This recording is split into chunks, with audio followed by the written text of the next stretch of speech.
The expensive cat, महंगी बिल्ली। Hello and good morning friends, this is Sanjeev Jain. तो बड़ी ही इंटरेस्टिंग स्टोरी है जो ये मैंने ओशो से सुनी थी। तो एक बार एक आदमी जो है बड़ा ही अपने तीर्थ स्थान पे पूजा करके आ रहा था। और वहाँ जब वो तीर्थ स्थान से वापस आ रहा था तो बोट में था। और सडनली जो है बड़ा ही भयंकर तूफान आने लगा। और बिल्कुल ऐसा लगने लगा, इतनी तेज हवाएं चल रही थी और जो बोट है वो बड़े बड़े वेव्स में फंसी हुई थी, कभी ऊपर कभी नीचे, सबकी जान सूख गई थी। और सबको ऐसा लग रहा था कि बस अभी मरे तो तभी मरे। और उसी के बीच में एक आदमी था। तो वो जो आदमी था वो बिल्कुल घबरा गया। उसने कहा कि अगर ये तो लगता है बचूंगा ही नहीं मैं। तो उसने फिर भगवान से कहा कि हे भगवान, कि अगर तुमने मुझे बचा लिया, अगर इस दुविधा से बाहर निकाल दिया, तो जो मैंने पैसे खर्च करके 9 लाख रुपए का अभी अपनी कोठी बनवाई है, वो कोठी मैं बेच दूंगा और मैं दान कर दूंगा। तो इतनी भयंकर प्रॉब्लम थी, तो सिर्फ जो है पूजा करने से या पाठ करने से काम नहीं चलेगा। तो उन्होंने कहा कि नहीं, मैं भगवान को कुछ ऑफर करता हूँ, कुछ लालच देता हूँ। और उन्होंने ये लालच दिया कि नहीं, अगर आप जो है मुझे इस दुविधा से बाहर निकालो और इस परेशानी से बचा लो, अगर जान बच गई तो कोई बात नहीं, कोठी का क्या है, कोठी दोबारा बना लूंगा। ठीक है ना। ऑल दो बड़ी मेहनत करके 9 लाख रुपए इकट्ठे किए और कोठी बनवाई।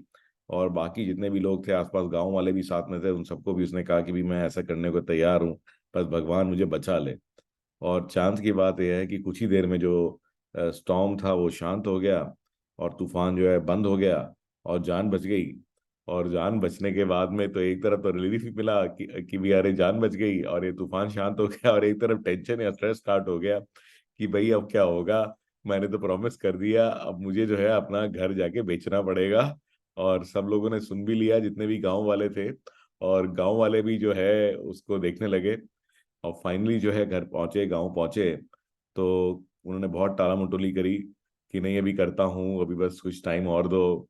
और फाइनली जो है गांव वाले वो सब इकट्ठा हो गए। उन्होंने कहा कि भाई ये बात तो नहीं चलेगी, भगवान के सामने तुमने बोला था कि तुम जो है अगर बच गए तो तुम जो है अपने मकान का जो है बेच करके दान कर दोगे। और वैसे भी सबको जलन होती है कि भाई कोई और सक्सेसफुल क्यों हो, तो उसके पीछे पड़ गए। तो उसने कहा चलो ठीक है, मैं दान करता हूँ, कुछ समय मुझे दो। और उसने बहुत सोचा, फिर एक तरकीब निकाली। और उसने फाइनली उसने कहा कि ठीक है, इस दिन जो मैं अपने मकान को नीलाम करूंगा। और जिस दिन नीलामी की बारी आई तो लोग देख के हैरान थे कि मकान के बाहर एक बिल्ली बंधी हुई थी। तो उन्होंने पूछा उस आदमी से कि भाई क्या बात है, ये क्या रहस्य है। तो उसने कहा कि मैं दोनों को इकट्ठे नीलाम करना चाहता हूँ। ठीक है ना। और उन्होंने कहा भाई इकट्ठे क्यों, कहते कि अभी इसको तुम बात को छोड़ दो। ठीक है ना, ये मेरी इच्छा है, जिसको भी लेना है मकान भी लेगा और बिल्ली भी लेगा। तो दोनों चीजें लेगा। तो उन्होंने कहा अच्छा ठीक है। तो उसने प्राइस बताया कि भाई प्राइस बताओ। तो उन्होंने कहा भाई ये मकान की कीमत केवल 1 रुपया है। ठीक है ना। बट बिल्ली की कीमत 9 लाख रुपए है। तो लोग सुन के हैरान, कहते ऐसा कैसे हो सकता है, क्या पागलों वाली बातें कर रहे हो। ठीक है ना, मकान 9 लाख का है, बिल्ली की कोई कीमत नहीं है, बट आप उल्टा बता रहे हो। तो कहते कि मैं कुछ भी बताऊं तुम्हें, क्या उससे मतलब है।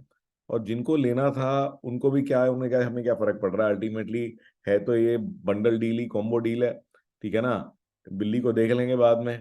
ठीक है, एक बार बात करते हैं, ले लेते हैं। और फाइनली लोग भी बड़े हैरान कि ये पागल हो गया आदमी, कि ये क्या कर रहा है, ये क्या कह रहा है। तो उसने डील करी फाइनली। और जो है 9 लाख रुपए की बिल्ली और 1 रुपए में जो है मकान बेच दिया। और उसके बाद लोगों ने कहा बताओ तो सही है क्या राज है। तो उन्होंने देखा कि उसने जो बिल्ली के पैसे थे, जो 9 लाख रुपए थे, वो तो अपनी जेब में डाले। और 1 रुपया जो है, जो मकान का था, उसको दान कर दिया। तो ये थी चालाकी। सो आई होप कि you found this story a bit funny. तो आप देख रहे हैं कि लोग जो है किस तरह से जो है अपनी प्रोमिसेस को फुलफिल करते हैं चालाकी से। तो देना ना पड़े तो दे avoid giving. So don't be like that. तो आइए आगे बढ़ते हैं। तो आज हम बात करते हैं स्ट्रेस की। तो इस कहानी में आपने देखा उस आदमी को कितना स्ट्रेस हो गया था। तो स्ट्रेस जो है ये एक बहुत बड़ी इशू है, चाहे बच्चे हों, चाहे बड़े हों, चाहे आप नौकरी कर रहे हैं, चाहे आप बिजनेस कर रहे हैं। तो स्ट्रेस, चाहे आप गृहिणी हैं, तो स्ट्रेस सबको बहुत परेशान करता है। तो आज मैं आपको, जो मैंने सीखा अपनी लाइफ एक्सपीरियंस से, कि स्ट्रेस को कैसे हैंडल करना है। तो स्ट्रेस की जो की है वो है टाइम। तो आप अगर ध्यान से ऑब्जर्व करेंगे कि जब भी आपको कोई टेंशन हो रही है, कोई स्ट्रेस हो रहा है, तो वो जो स्ट्रेस है उस समय में आप प्रेजेंट मोमेंट में नहीं है।